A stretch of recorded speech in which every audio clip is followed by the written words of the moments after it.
मैं झांसी से नीलम मिश्रा एक बार पुनः स्वागत करती हूँ आप सबका अपनी क्लास संस्कृत से संस्कृति की हो। तो आइए आज हम देखते हैं कि आज हम सामान्य वाक्य कैसे बनाएंगे, यानी से छोटे वाक्यों को बनाना सीखेंगे। और इन वाक्यों को सीखने के लिए सबसे पहले जो है हमें फिर से जो अपना रिवीजन करना है थोड़ा सा, जो हम पहले जो आपको वीडियो में बता चुके हैं। अगर किसी ने जो वो वीडियो मेरे नहीं देखे हैं तो आप जो है वो वीडियो पहले देख सकते हैं और फिर उनको आसानी से आप जो है समझ जाएंगे। अब क्या है, आते हैं हम पहले सबसे पहले कि हमें देखना है फिर से जो है कर्ता नाइन है हमारे, जो हमने आपको पहले पिछले वीडियो में बताए थे। जब कर्ता नाइन है तो अगर नौ कर्ता है, कार्य करने वाला है, तो क्रिया भी हमारी नाइन होगी।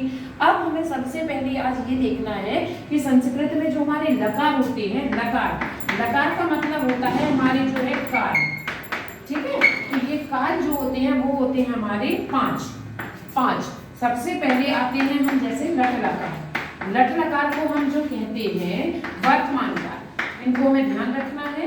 वर्तमान काल लट लकार। इसके बाद आते हैं हम जैसे लोट लकार। लोट लकार को हम कहते हैं संस्कृत में कि जो है अनुज्ञा, यहाँ जहाँ जो है आदेश वगैरह दिया जाए वो आपका अनुज्ञा काल में आता है। फिर आता है हमारा जो है लंग लकार। लंग लकार को हम कहते हैं भूतकाल, यानी कि जो हमारा पास्ट टेंस होता है। तो यहाँ पर आता है हमारा भूतकाल। अब आता है हमारा लट हो गया, लोट हो गया, लंग हो गया। अब आता है हमारा लिट लकार।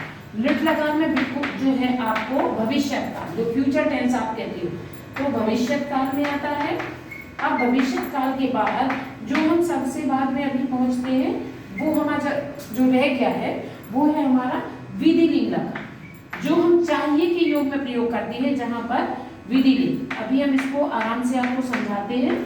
तो विधिलिंग लकार का मतलब होता है जहां हमें चाहिए के अर्थ में देना है, जैसे हमें पढ़ना चाहिए, हमें अपने माता पिता का कहना मानना चाहिए। तो ये जो चाहिए जो अर्थ हमारा आता है, जो हम शब्द लेते हैं, उनमें हम विधिलिंग लकार का प्रयोग करते हैं। तो अब इस तरह से आपको जो है ये आपको स्पष्ट हो गया कि लट लकार, जिनको हम कहते हैं वर्तमान काल, अनुज्ञा काल लोट लकार, लंग लकार को कहेंगे भूतकाल, और जो लिट लकार होता है वो है भविष्य काल, और विधिलिंग लकार में होता है चाहिए काल। तो आज हम आइए इनको हम बाद में स्पष्ट करेंगे, लेकिन आज हम ये जो लट लकार है, यानी जिसको हम कहते हैं वर्तमान काल, तो वर्तमान काल की जो है आधार पर हम आपको वाक्य बनाना सिखाएंगे। जब आपको लट लकार यानी वर्तमान काल की तरह जब आप पूरी तरह से वाक्य बनाना, छोटे छोटे से वाक्य बनाएंगे, अनुवाद, ठीक है, संस्कृत में अनुवाद। तो फिर बाद में जो है जहां वर्तमान काल लगा है वहां हम ऐसे ही भूतकाल की तरह बढ़ेंगे, फिर विधिलिंग, फिर ऐसे जो है धीरे धीरे करके हम अन्य कालों की ओर जाएंगे। तो आज हम जो है सबसे पहले जो शुरू करते हैं वो आते हैं लट लकार से। तो लट, अब हम यहाँ जो है अभी हम इसको रफ करते हैं और अब हम दिमाग में रखते हैं कि हमें अभी लट लकार करना है।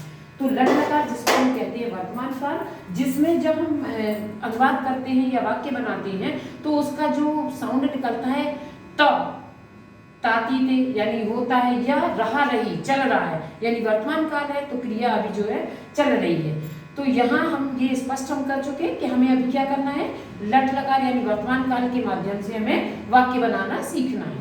तो अब जैसे आते हैं नंबर आता है कर्ता। कर्ता हमने आपको पहले भी बताया था कि 9 होते हैं, जिसमें हमने पुरुष लिए, पुरुष 3 हमने बताए थे, प्रथम, मध्यम और उत्तम। प्रथम जो कहता है, जो जिसके बारे में बात हो रही है, जो है नहीं हमारे पास, यानी जिसके बारे में बात कर रहे हैं, मध्यम जिससे बात करते हैं, और उत्तम जो बात करता है। तो यहाँ जैसे हमने प्रथम पुरुष में आए तो यहाँ हमने लिया सर्वनाम शब्द में आए सह। सह का मतलब होता है पुल्लिंग में वह है, लेकिन अगर हमने पुल्लिंग में वह दिया तो यहाँ हमने स्त्रीलिंग में उसको जो है सा दिया, सा। और अब हमें लेना है नपुंसक लिंग में, जिसको हम वह शब्द के लिए लेंगे, वो है हमारा तत्व। अब आते हैं हम द्विवचन में। तो यही जो सह है इसका द्विवचन यानी 2 संख्याओं के लिए, 2 व्यक्तियों के लिए लेना है। तो तव, तव का मतलब वे दो या वे दोनों, और स्त्रीलिंग में सा आता है तो आप द्विवचन में ते लेंगे, और अगर नपुंसक लिंग में हमने तक लिया तो द्विवचन में हम ते लेंगे। तो इस तरह से वे दो या वे दोनों के लिए हमने यहाँ लिया। अब आते हैं बहुवचन। तो सह जब पुल्लिंग में लिया तो सह तव ते बहुवचन आएगा। ऐसे ही अगर हम स्त्रीलिंग में आए तो सा ते ताम, ये बहुवचन में आ जाएगा हमारा, और तत् ते तानि। तो ये केवल जो हमारा अंतर है, ये हमने आपको पहले भी एक बार बताया था कि ये केवल और केवल हमारा प्रथम पुरुष में अंतर है। मध्यम पुरुष से जब आते हैं तो तम युवाम यूयम के लिए कोई अंतर नहीं है, क्योंकि गर्ल या बॉय यानी पुल्लिंग और स्त्रीलिंग दोनों में ही तोम के लिए तोम ही लगेगा, इसमें कोई सह और स का डिफरेंस नहीं। तो अब आता है तोम युवाम यूयम, अहम आवाम वयम। अहम मतलब देखो ये पहचान करने का तरीका, अहम हम मतलब मैं, तो अहम मतलब मैं, आवाम हम दोनों, और वयम हम सब। तो ये करता है। अब हमें क्या करना है कि जैसे हमारा प्रथम पुरुष का करता है, क्रिया पर हम आते हैं। क्रिया को हमने आपको पहले भी बताया था कि मूल रूप में क्रिया क्या है, अपने धातु है। धातु कोई भी हो, अगर हमने आपको करता, हमने कहा राम पढ़ता है, तो यहाँ सह की जगह, जरूरी नहीं है राम हमारा संज्ञा है, तो हम यहाँ सर्वनाम, ये जो सह है ये हमारा सर्वनाम है, तो यहाँ सर्वनाम की जगह हम संज्ञा को भी ले सकते हैं। तो अगर हमने आपसे कहा कि राम पढ़ता है, अब देखो इसका अनुवाद कितनी आराम से बनता है कि हमने राम, राम हमारा क्या है, कर्ता कारक। जब कर्ता कारक है तो ये हमारा, जहां हमने सहा लिखा है ऐसे ही हम राम पर पहुंचेंगे, तो राम में आ जाएगा रामः, देखो सहा की तरह। अब जो पढ़ना होता है वो हमारी धातु होती है पठ। हमें ध्यान ये रखना है कि धातु यानी पढ़ना है तो पठ, खाना है तो खाद, जाना है तो गम, हंसना है तो हंस, और जिस तरह दौड़ना है तो धाव।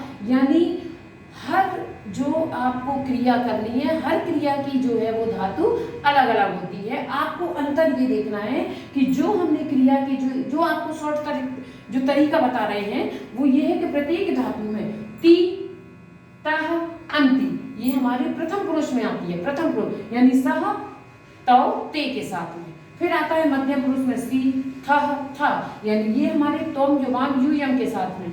फिर आता है उत्तम पुरुष अहम, आवाम, वयम के साथ में आमी, आवह, आमह। ये आमी, आवा, आमा में हम आ भी लिख सकते थे बड़ा, लेकिन हमने इसलिए नहीं लिखा इसको, क्योंकि जिस धातु को हम लिखेंगे उसमें हम बड़ा नहीं लिखेंगे। फिर हम केवल उस धातु का जो पहले वर्ड जो होते हैं, पहले और दूसरे, जैसे अगर धातु पठ है तो पठ, पठ, पठ, पठ, पठ, ये इस लगेगा। अगर हस है तो हस, हस, हस, तो हस्ती, हस्ता, हसंती, हससी, हस्ता, हसत, हसामी, हसा, हसामा। पठ है तो पढ़ती, पढ़ता, पठंती, पढ़ती, पढ़ता, पठत, पठामी, पठ। यानी जो भी हमारी धातु है केवल अब हम उसको ही लगाएंगे। और ये ती, तांति, ये आपका लर्न करने का एक छोटा सा जो है बिल्कुल सरल तरीका है। ती, तह, अंति, सी, थह, था, आमी, आवा, आमा। अब आते हैं जैसे राम पढ़ता है। अब पढ़ना है तो पढ़ने की क्रिया चल रही तो पठ धातु लग जाएगी। अब हम क्या करेंगे कि ये ती सब, देखो पठ धातु लगा दी क्योंकि पढ़, और जो ता जो हमें क्रिया बनानी है, तो अब हम क्या लिखेंगे, ये जो ती है इस वर्ड जो है ये लगा देंगे। तो अब रामः पठति, ये अपने आप में जो है पूरा जो है आपका वाक्य बन गया रामः पठति। इसकी जगह पर हम ले सकते हैं रामा खादति, राम खाता है। अगर राम नाचता है तो रामा नृत्यति, ठीक है। सीता पढ़ती है, सीता पठति। सरिता हंसती है, सरिता हंसति।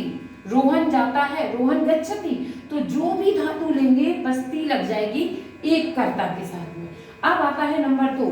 अगर हमने लिया राम और मोहन, राम और मोहन हंसते हैं, तो संस्कृत में एक नियम होता है जो च, छोटा च, ये जो हम च, ये वर्ण हमने आपको बताया, इसका मतलब होता है और संस्कृत में ये जो च होता है, ये दो, जब हम और जो हिंदी और इंग्लिश में लगाते हैं एंड और, तो ये एंड और को हम बाद में डालते हैं च के रूप में। तो यहाँ रामः, श्यामः या मोहनः पठतः, क्योंकि अगर हमने अभी, चलो देखते हैं इसको कि राम और मोहन पढ़ते हैं, पढ़ने की ही क्रिया ली है अभी हमने। तो अब राम और मोहन दो लोग हो गए। तो यहाँ हम राम, क्योंकि राम में देखो हमने कारक कर्ता जो लिया है प्रथमा, विसर्ग लगा है। अब रामा हो गया और जो है मोहिनः, रामः मोहिनः, और ये जो हमने और शब्द लिया है इसको हम चा बाद में लगा देंगे, चा। अब जो पढ़ने की क्रिया है वो दो लोगों के द्वारा चल रही है, और यहाँ दो लोगों में हमने तौ दिया है आपको। तो ये जो दो है यहाँ पर जो है पठती, यानी अब जो दो लोगों के लिए तह, ये तह लग जाएगा और पढ़ने की क्रिया है तो पठतः। ऐसे ही हमें हर वाक्य में, यानी जितने करता हूँ, अगर एक है तो ती, दो है तो तह, और अगर बहुत 3 या 3 से अधिक है तो अंति लगा देंगे, यानी ती तह अंति। अगर हमने तुम्हारे लिए दिया कि तुम पढ़ते हो तो फिर हमने तुम लिया, और सी, तुम पठसी, तुम दोनों पढ़ते हो, युवाम पठतः, तुम सब पढ़ते हो, यूयम पठत्। फिर मैं पढ़ता हूँ, अहम, यहाँ आमी लगा है, पठ को जोड़ दो, पठामी।